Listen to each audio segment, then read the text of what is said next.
दोस्तों नमस्कार, मैं हूं अनु त्रिपाठी और आज का जो ताज़ा अपडेट है, ताज़ी खबर मैं आपको आज दिखाने जा रहा हूं। हालांकि मेरा उद्देश्य नहीं है कि मैं कोई ऐसी वैसी खबरें दिखाऊं जिससे कहीं ना कहीं और चैनलों में से मेरी भी गिनती होने लगी। लेकिन मुझे लगा कि कहीं ना कहीं हमारे देश के लिए और हमारे राष्ट्र के लिए इस खबर को भी दिखाना बहुत ज़रूरी है। आप लोग जानते हैं कि अभी कुछ पिछले दिनों यानी 9-10 दिन से लगातार रूस यूक्रेन पर हमला करने में लग चुका है। यूक्रेन पर पूरा अपना कब्जा जमाने में लगा हुआ है। कई शहरों को तबाह कर चुका है, कई शहरों में अपना कब्जा कर चुका है। अभी हाल में ही कल उसने जो ब्लास्ट किया है न्यूक्लियर प्लांट में, तो कहीं ना कहीं वहाँ से एक संकेत मिल रहा है कि अगर वहाँ पर कोई हमला छोटा सा भी उसने कर दिया तो दुनिया के लिए बहुत बड़ी तबाही होगी। आसपास के जो भी देश हैं उनके लिए बहुत सारी दिक्कतों का सामना करना पड़ सकता है। लेकिन दूसरी बात यह है कि हमारे जो भारतीय छात्र यानी भारत देश के जो हमारे बंधु वहाँ पर फंसे हुए हैं, भाई बहन, उनको मोदी सरकार लगातार उत्तर प्रदेश या अन्य शहरों के जो लोग हैं उनको लाने का काम कर रहे हैं। ऑपरेशन गंगा के तहत वो लगातार जो रेस्क्यू ऑपरेशन चला रहे हैं, लोगों को वहाँ से ला करके इंडिया में उनको अपने घर तक पहुंचा रहे, उनके आसियाना तक पहुंचा रहे, उनके माँ बाप तक पहुंचा रहे।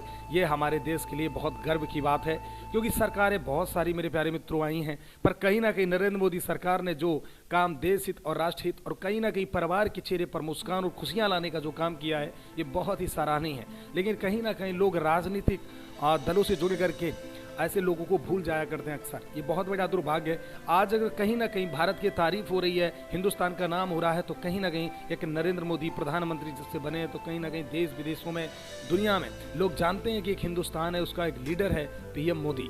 तो कहने का मतलब मेरे दोस्तों, जिस तरह से मोदी सरकार लगातार छात्रों को यहाँ पर ऑपरेशन गंगा के तहत इंडिया में लाने का काम कर रहे हैं, बहुत सराहनीय काम है। इसके लिए मैं प्रधानमंत्री जी को नमस्कार सलाम करता हूँ, क्योंकि कहीं ना कहीं बहुत अच्छा काम कर रहे हैं देश हित के लिए, और उसमें भी कुछ लोग राजनीति करने में लगे हैं। ये बहुत बड़ा दुर्भाग्य है। आपको बता दूं कि अभी भी कई हजार छात्र यूक्रेन में फंसे हुए हैं, लेकिन फिर भी आशा उनकी है कि हमें नरेंद्र मोदी जी जरूर जल्द से जल्द अपने देश, अपने प्रदेश में बुलाएंगे। तो मेरे प्यारे दोस्तों, जिस तरह से लगातार सरकार अपना काम कर रही है, इधर अच्छी खबर यह है कि रूस भी युद्ध कर रहा है। युद्ध के दौरान भी कहीं ना कहीं भारत के लिए अपना दिल खोल रहा है, कहीं ना कहीं भारतीयों के लिए बहुत अच्छी सोच प्रकट कर रहा है। आज भी वो भारत के साथ खड़ा हुआ है। हालांकि बहुत सारे देशों ने यूक्रेन का समर्थन किया और रूस का बहिष्कार किया, लेकिन यहाँ पर भारत ने किसी का ना समर्थन किया और ना ही बहिष्कार किया, क्योंकि भारत ने अपने दिमाग से काम लिया है। प्यारे दोस्तों, आपको बता दूं कि रूस दशकों से हमारे भारत देश का बहुत अच्छा मित्र है, बहुत बढ़िया दोस्त है, जिस वजह से कहीं ना कहीं वो भारतीयों को नहीं मारना चाहता और ना ही भारतीयों के साथ में दुर्व्यवहार करना चाहता है।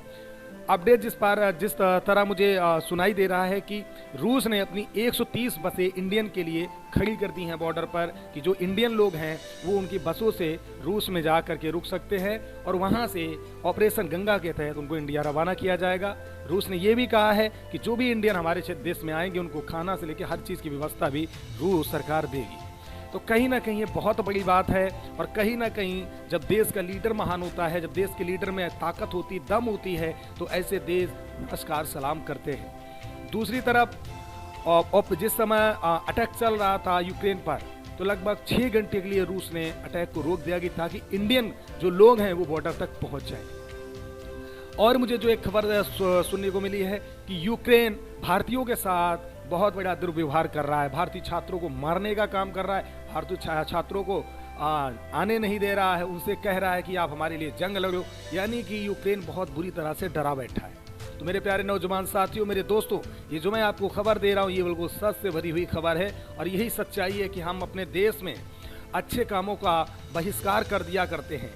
आज जिस तरह माननीय श्री नरेंद्र मोदी जी लगातार अपने भारतीयों के लिए काम कर रहे हैं, उनसे जाकर के मिल रहे हैं। और बता दूं, जो लोग राजनीति करते हैं, मैं उनसे भी कहना चाहता हूं कि आज यूक्रेन और रूस के बीच में जो महायुद्ध चल रहा है, आज भारतीय छात्रों के लिए जो विरोधी और विपक्षी पार्टियां हैं वो कहीं नजर नहीं आ रही हैं, सिर्फ विरोध करने के अलावा।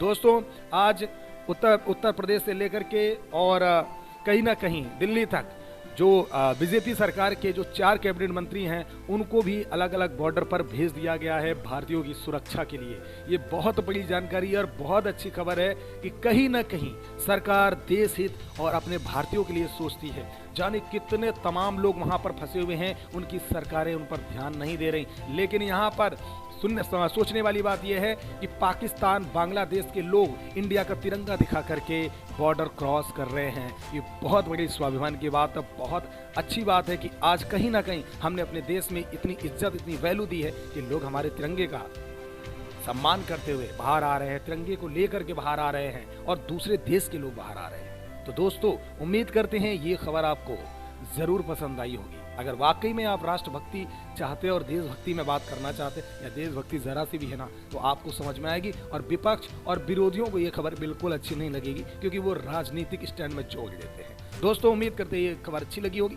अच्छी लगी हो तो इसे हमें प्यार भरा लाइक और कमेंट जरूर कर दीजिएगा और चैनल को सब्सक्राइब कर दीजिएगा। अच्छा लगे तो लोगों तक शेयर कर दीजिएगा। धन्यवाद, नमस्कार, अनु त्रिपाठी। जय हिंद, जय भारत, भारत माता की जय।